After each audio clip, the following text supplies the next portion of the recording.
चंदनपुर गांव के स्कूल में पहली टीचर के बदले एक नई टीचर आई थी। सब बच्चे अपनी पहली टीचर अनीता को बहुत पसंद करते थे। अनीता का स्वभाव भी उन बच्चों के साथ बहुत अच्छा था, पर अपनी कुछ फैमिली प्रॉब्लम्स के कारण अनीता को वापस अपने शहर जाना पड़ा। नई टीचर का पहला दिन था।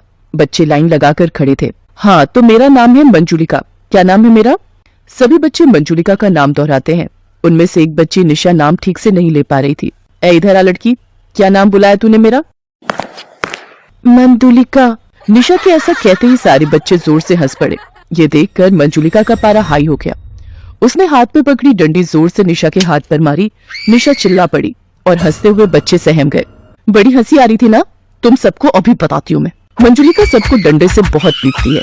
बच्चों का रो रो कर बुरा हाल था। अगर किसी ने भी अपने घर जाकर ये कहा कि आज स्कूल में तुम सबकी पिटाई हुई है, तो फिर मुझसे बुरा कोई नहीं होगा, समझे? मंजुलिका की गुस्से से भरी लाल आंखों से बच्चे इतने सहम गए कि उनमें से कुछ बच्चों का तो बाथरूम ही निकल गया। गरीब मासूम बच्चे मंजुलिका से डर गए थे। घर जाकर किसी भी बच्चे ने स्कूल में पिटाई की बात अपने घर वालों को नहीं बताई। कान खोलकर सुन लो तुम सब। कल 10-10 रुपए स्कूल लेकर आना। अगर जो नहीं लाया फिर उसकी क्या हालत होगी ये उसी समय पता चल जाएगा। चोरी करके लाओ या फिर छीन कर लाओ या मांग कर, पर मुझे कल पैसे चाहिए। बेचारे गरीब बच्चे जिनके माता पिता मजदूरी करते थे, किसी न किसी तरह रुपए लेकर स्कूल पहुंचते हैं। पर निशा बहुत ही गरीब बच्ची थी। उसके पिता नहीं थे और उसकी माँ मेहनत मजदूरी करती थी। माँ बीमार थी, इसलिए निशा पैसे नहीं मांग पाई और बिना पैसों के स्कूल पहुंची। कहाँ है तेरे पैसे? तुझे बोला था ना कि आज पैसे लेकर आने हैं, तो क्यों नहीं लाई? टीचर, मेरी माँ की तबीयत ठीक नहीं है, घर में पैसे नहीं थे, माँ मजदूरी पर नहीं गई। मैंने माँ को बोला था, पर माँ ने कहा कि वो आज नहीं दे सकती, 1-2 दिन बाद दे देंगी। मैं आपको 1-2 दिन तक दे दूंगी टीचर जी। चल फिर ठीक है, जब तक तू मुझे पैसे लाकर नहीं देती तू पूरा दिन धूप में खड़ी रहेगी। जा वहां धूप में जाकर खड़ी हो जा। मैडम जी, छोटी बच्ची है, माफ कर दो ना, बेचारी गरीब है। तुझे बड़ा तरस आ रहा है? करूं तेरे खिलाफ रिपोर्ट? अभी तेरे को स्कूल से निकाल देंगे। बोल दूंगी तेरा काम ठीक नहीं है, तू स्कूल के बच्चों पर अत्याचार करता है। बोल चौधरी साहब को जाकर बोल दूं, क्योंकि तू ठहरा अनपढ़, तेरी बात तो कोई नहीं मानेगा, पर मैं तो पढ़ी लिखी हूँ, मेरी बात यहाँ पर सब सच मानेंगे। चल जा, मेरे लिए गरम गरम चाय लेकर आ। बेचारा गरीब चपरासी भी उस अत्याचारी टीचर मंजुलिका के खिलाफ कुछ नहीं कर सकता था।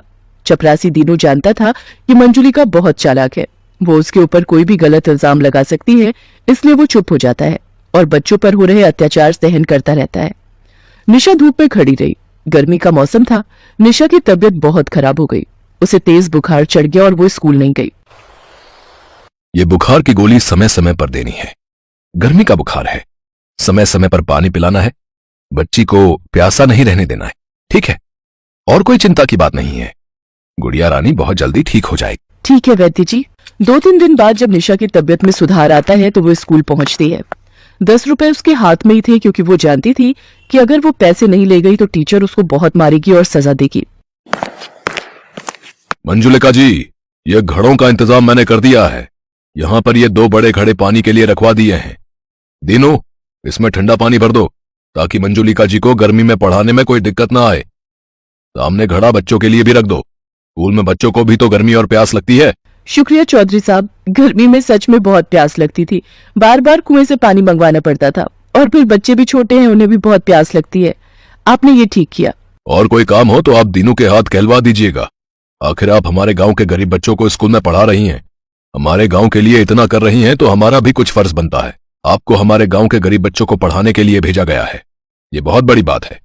पर गांव का चौधरी होने के कारण मेरा भी तो फर्ज बनता है। चौधरी साहब के जाने के बाद मंजुलिका फिर से अपने रूम में आ जाती है। टीचर जी, ये आपने जो पैसे मंगाए थे वो लाई हूँ। ठीक है, कहाँ गायब थी तू? 2-3 दिन से आई क्यों नहीं स्कूल? टीचर जी, मुझे बुखार हो गया था, इसलिए नहीं आई थी। चलो जल्दी से सारे बच्चे स्कूल की सफाई करो। कितना गंदा हो रहा है यहाँ, एक भी कूड़ा नजर नहीं आना चाहिए। चलो सब किताबें अपने बस्ते में रखो और स्कूल की सफाई के लिए शुरू हो जाओ। छोटे छोटे मासूम बच्चे हाथों में झाड़ू पोछा लिए पूरे स्कूल को साफ करने लगते हैं। जिन हाथों में किताबें होनी चाहिए उन हाथों में झाड़ू पोछा था, और ये सब अत्याचारी टीचर मंजुलिका के कारण था। मंजुलिका आराम से अपनी कुर्सी पर बैठी फल फ्रूट खा रही थी और बच्चे साफ सफाई कर रहे थे। कुछ भी कहो, चौधरी साहब के भेजे हुए आम और तरबूज हैं बड़े मीठे। ओ, अरे मेरी चप्पल फिर टूट गई। इधर आओ तुम सब में से मोची किसका बाप है? टीचर जी, मेरे बापू जूते पालिश करते हैं। अच्छा, ये तो बहुत बढ़िया बात है। ये हुई ना अच्छे बच्चों वाली बात। चल अब ये मेरी चप्पल आज घर ले जाना और अपने बापू से जुड़वा लाना। हाथ आगे कर। तू भी क्या याद रखेगा कि टीचर ने तुझे तरबूज खाने के लिए दिया है। ले पकड़ टुकड़ा। टीचर ये आपके मुंह का जूठा है, मुझे नहीं खाना। क्या कहा? नहीं खाना? झूठा खिला रही हूँ? अरे तुझ जैसे भिखारी गरीब के बच्चे को एक तो मैं दे रही हूँ, ऊपर से मुझे नखरे दिखा रहा है। अब तू पिटेगा, इतना पिटेगा कि तू हमेशा याद रखेगा। मंजुलिका ने डंडी उठाई और जोर जोर से बच्चे को पीटना शुरू कर दिया। बच्चा रोता रहा, चिल्लाता रहा, पर मंजुलिका ने उसकी दर्द भरी चीख नहीं सुनी। बच्चा दर्द से करा रहा था। गलती हो गई, छोड़ दो टीचर जी, माफ कर दो।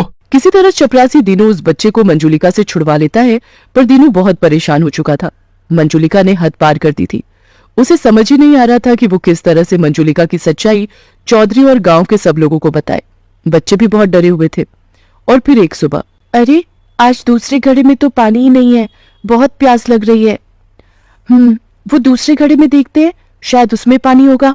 दोनों बच्चियां दूसरे घड़े से पानी लेने के लिए जाने लगती हैं, पर जैसे ही निशा घड़े को हाथ लगाने लगती है, अचानक से मंजुलिका वहां आ जाती है और निशा का गला दबा देती है। टीचर जी छोड़ो मेरा गला, दुख रहा है, मेरा दम घुट रहा है।